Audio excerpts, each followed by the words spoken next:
চৌধুরী সাহেব, আমার ভালোবাসার টাকার দরে বিক্রি হয় না চৌধুরী সাহেব। আমার মেয়ের সাথে তুমি প্রেম করছো, এতে আমি খুব অবাক হয়েছি।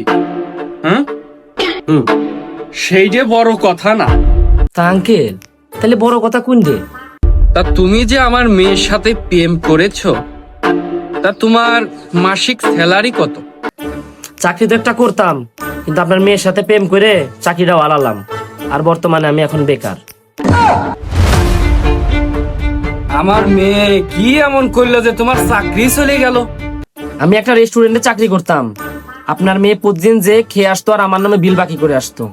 কিছুদিন দেখার পরে রেস্টুরেন্ট থেকে আমাকে ঘাড় ধাক্কা দিয়ে বের করে দিছে। সেটা তো বুঝলাম, তা আমার মেয়ে আর যে বিয়ে করবা, তারপরে খাওয়াবাটা কি? না, আল্লাহ দিলে এখন আমার ভালো ইনকাম আছে। একবার বলো বেকার, আবার কেউ ভালো ইনকাম আছে। তা বাপু তুমি করোটা কি?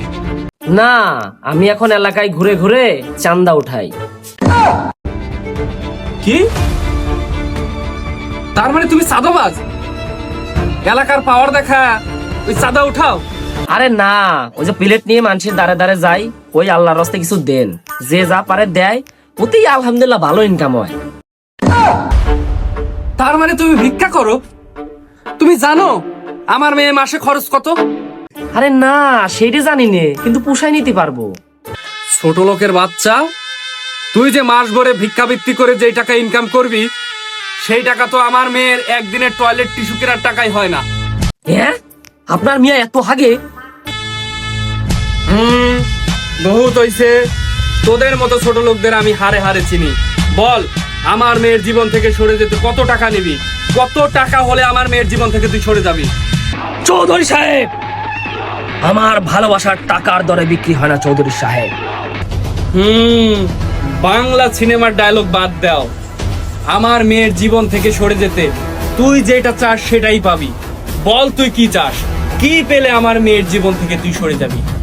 টাকা, ধন, দৌলত, কি চাস তুই? শুধু আপনি মুরব্বী বলে তাই, কিন্তু আমি যা চাই তাহলে কিন্তু দিতে হবে। হ্যাঁ, এইবার লাইনে আইছস। বল কি চাই, সেটাই তুই পাবি। বল। আপনার বড় মেয়ের তো আমার অতটা ভালো লাগে না, কিন্তু আপনার বড় মেয়ের জীবন থেকে সরে যাওয়ার জন্য আপনার ছোট মেয়েটা দিতে হবে। আমার দুইটা মেয়ের আমি বারবার করে বলে দিছি এসব ছোট লোকদের সাথে না মিশতে। আমি কথা দিয়ে ফেলছি, চল তোর তাই দেওয়া হবে।